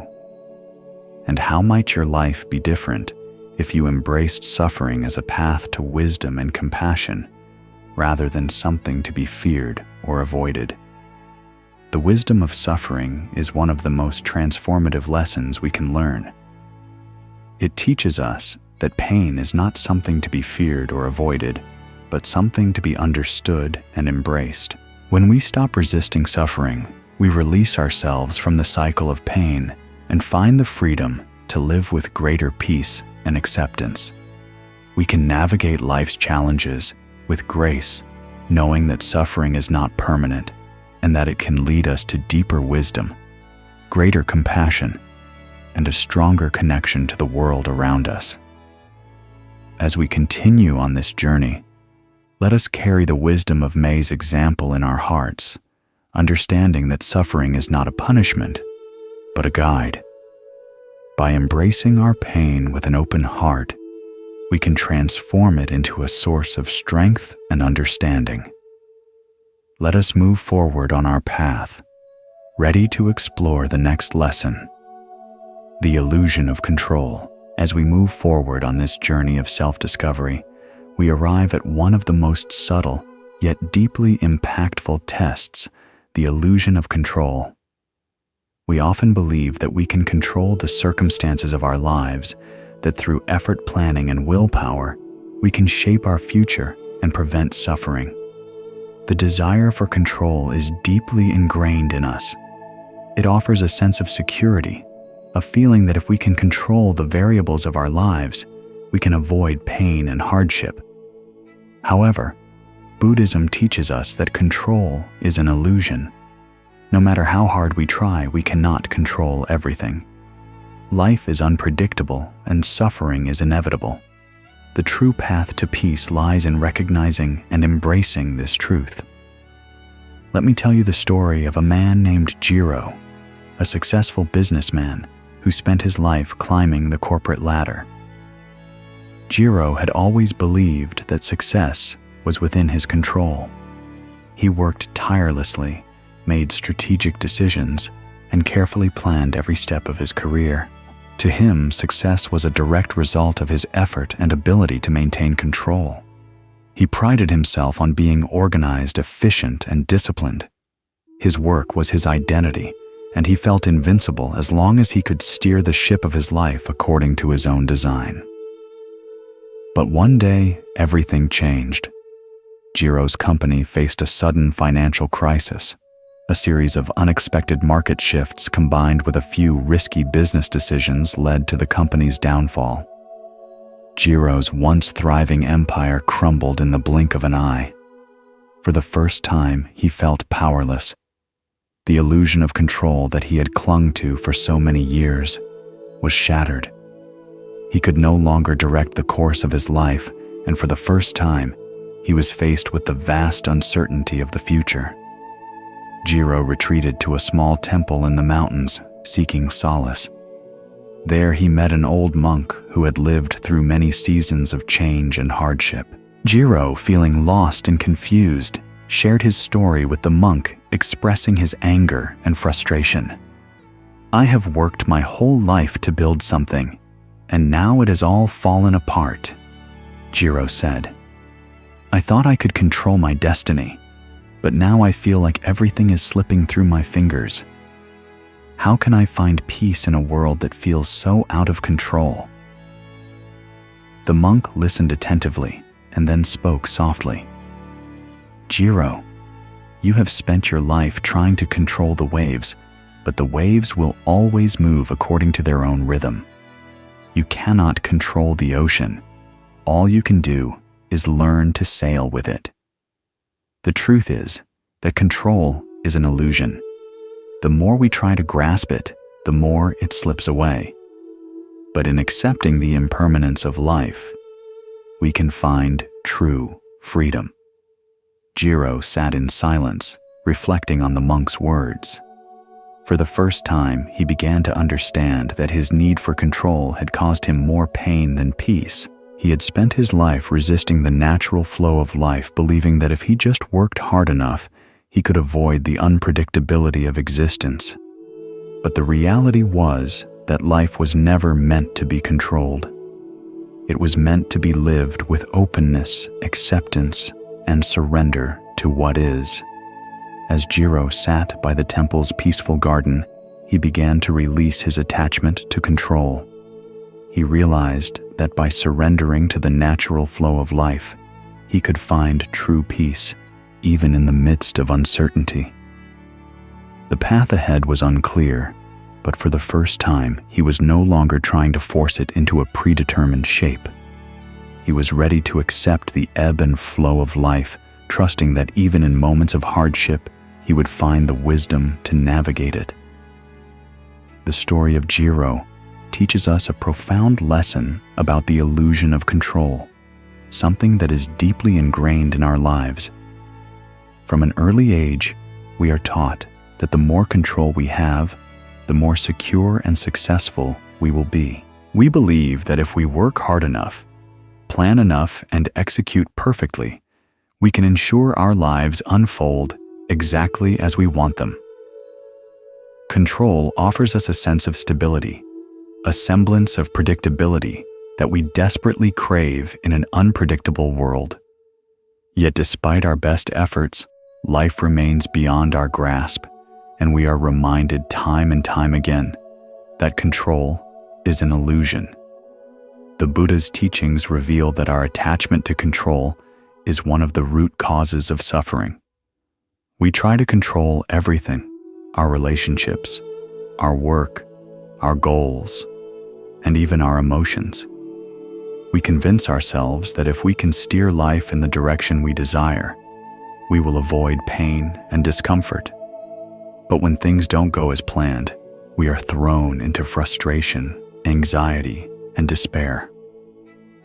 What we fail to realize is that life is inherently unpredictable, and we cannot control the outcomes of everything. Whether it's external circumstances or the internal workings of our mind, much of what happens in our lives is beyond our control. Trying to force life to adhere to our own timeline, desires, and expectations only leads to resistance. We are met with the discomfort of change, loss, and uncertainty. And when we try to control these aspects of life, we lock ourselves in a cycle of struggle. The Buddha taught that peace does not come from attempting to control life, but from learning to accept it as it is. By releasing our attachment to control, we open ourselves to the wisdom that comes from surrendering to the natural flow of life. This is not to suggest passivity or inaction. It does not mean that we give up on our goals or dreams. Rather, it means understanding the difference between what we can control and what we cannot. It is about recognizing that while we can influence some aspects of our lives, we cannot dictate every detail. By letting go of the illusion of control, we find freedom in accepting that life will unfold as it will, and we have the strength to navigate whatever comes our way with grace and wisdom. In embracing uncertainty, we free ourselves from the constant pressure of trying to anticipate and control every possible outcome. We learn to flow with life instead of fighting against it. Consider for a moment a situation in your own life where you may be trying to control the outcome. It could be something in your career, a personal relationship, or a situation that seems out of your hands. Think about the energy you are exerting to make sure things go exactly the way you want. How does this feel? Does it bring you peace, or does it increase your anxiety? Do you feel frustrated when things don't turn out the way you expected? When we try to control life, we often end up feeling exhausted and stuck, as though we are swimming upstream against the current. The more we push, the harder it becomes to find peace. Now take a moment to breathe deeply and allow yourself to reflect on this situation with a sense of openness.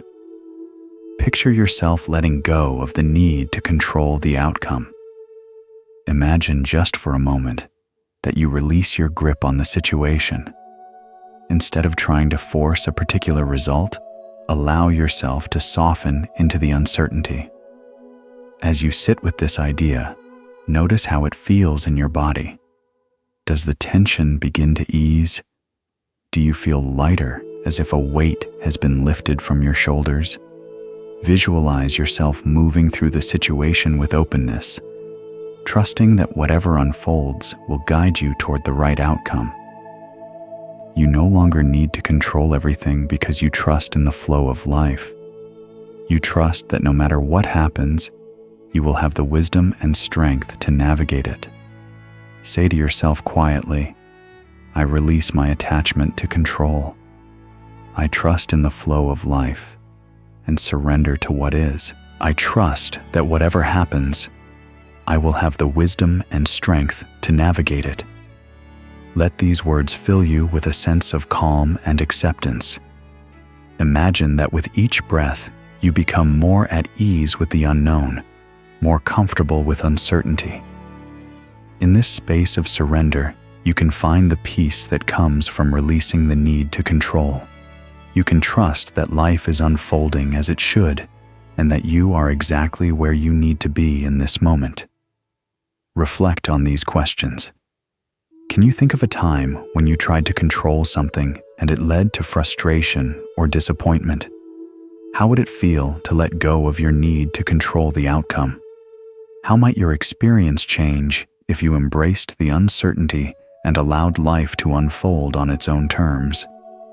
What could happen if you trusted in your ability to handle whatever comes your way instead of trying to micromanage every detail? The illusion of control is one of the most powerful forces in our lives, but when we recognize it for what it is, we can begin to free ourselves from its grip. By letting go of our attachment to control, we open ourselves to a deeper sense of peace. We realize that we cannot control everything, but we can control how we respond to life.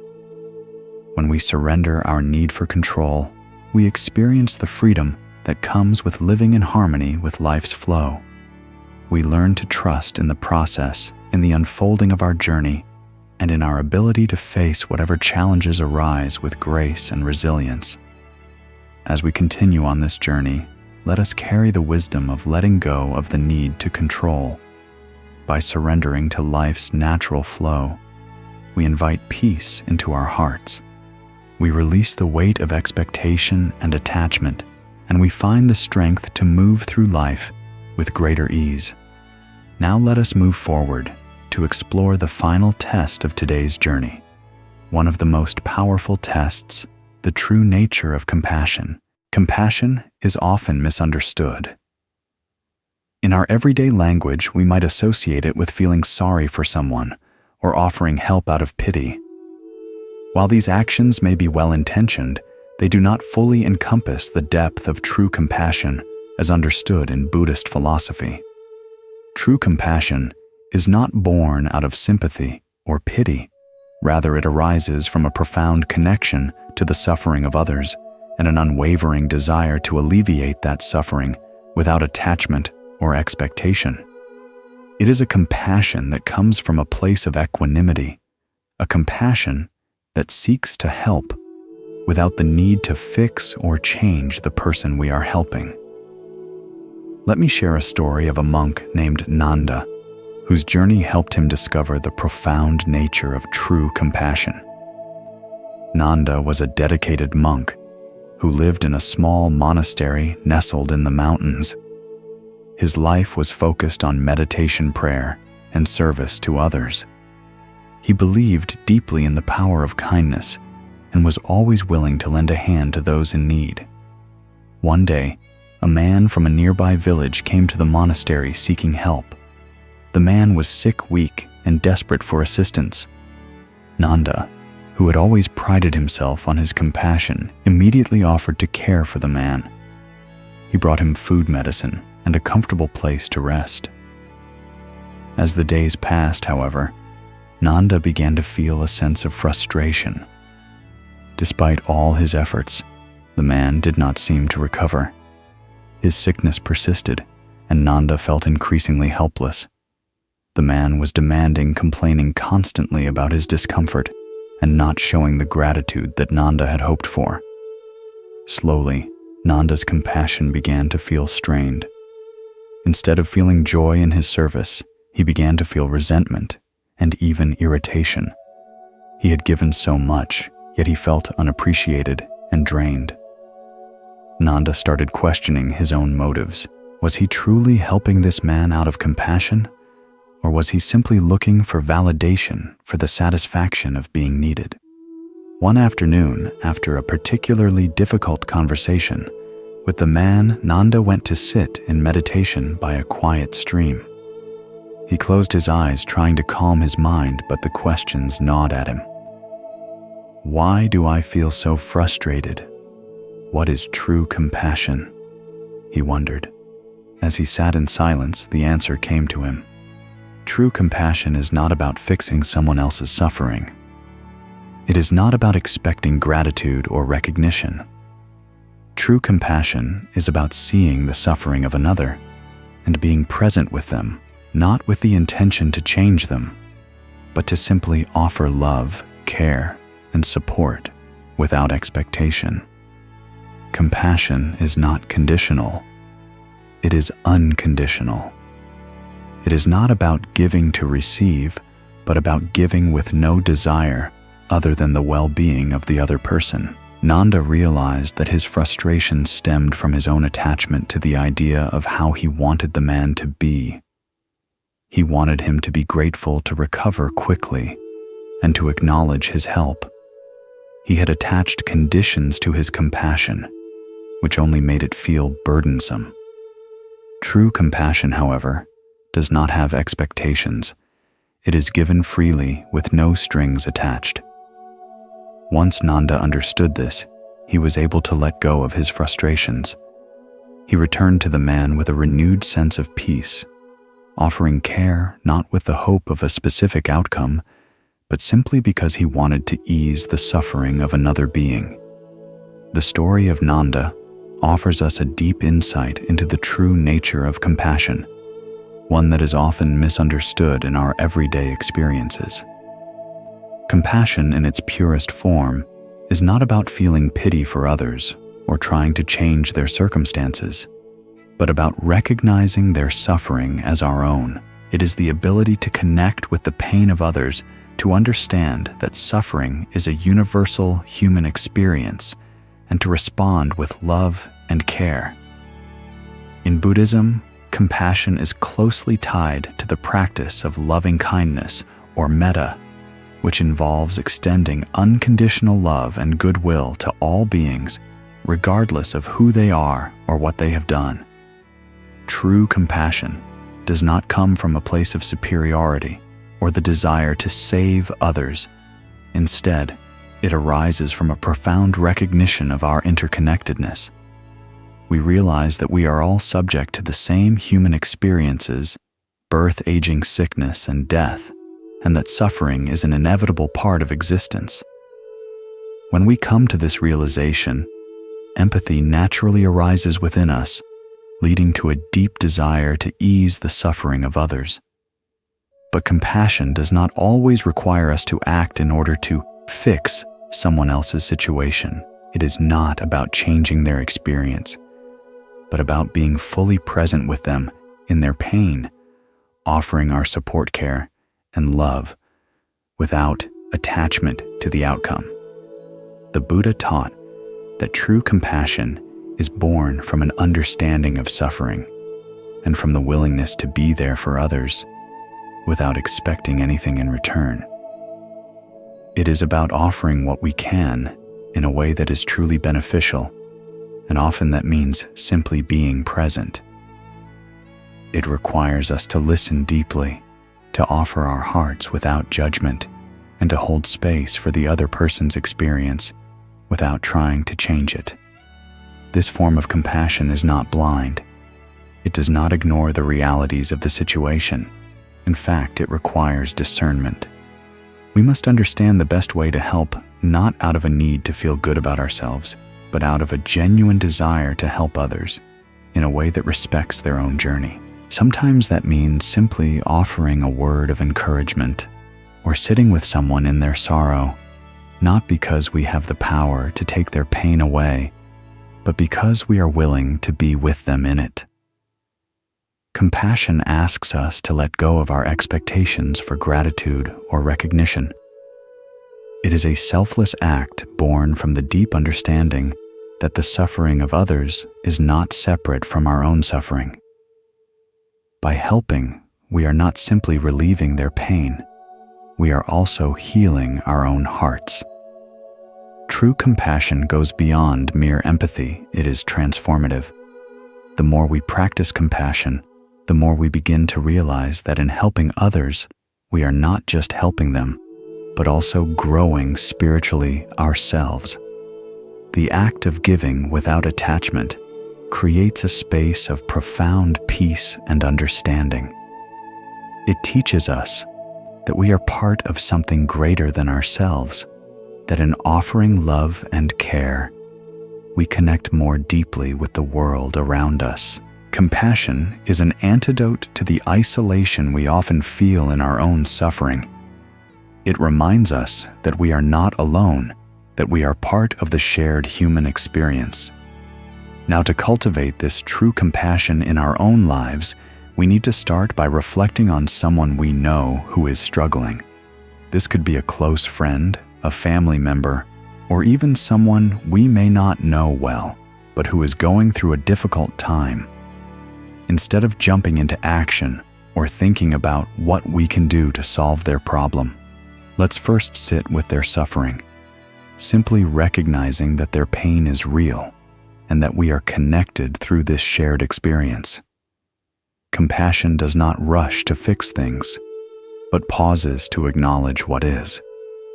As we sit with the awareness of their pain, we might find that we are tempted to judge or to fix their situation. But true compassion calls us to let go of these expectations. We are invited to offer our love and care without any attachment to the outcome. As we reflect on their suffering, we can quietly say to ourselves, I offer my compassion freely without expectation. I see your suffering as my own, and I send you love and peace. With these words, we begin to let go of the need for any specific response. Compassion is not about receiving recognition for what we give. It is simply about offering presence and love. Allow yourself to feel the compassion flowing from your heart freely and without conditions, knowing that it is enough to simply be there for someone to witness their suffering without trying to change it.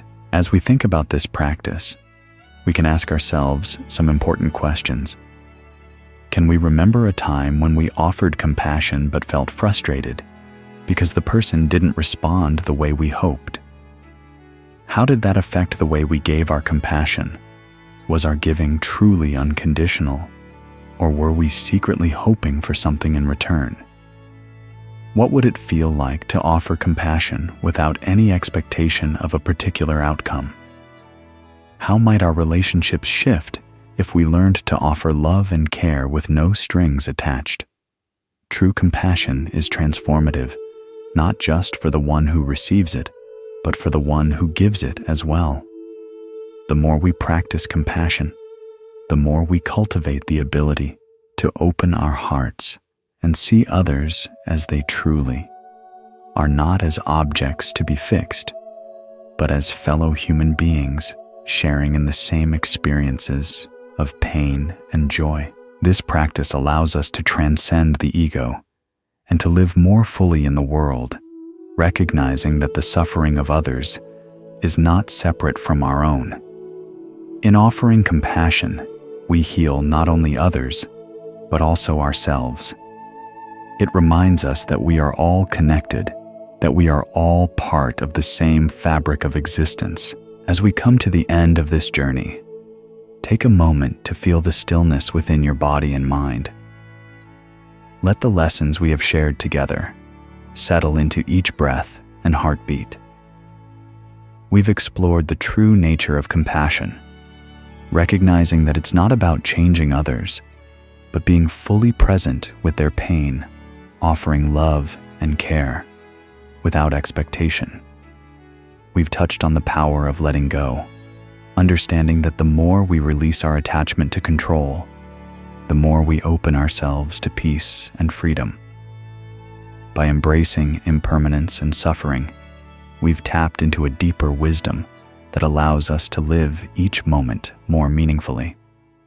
Now, as you continue on your path, let these lessons guide you with every step.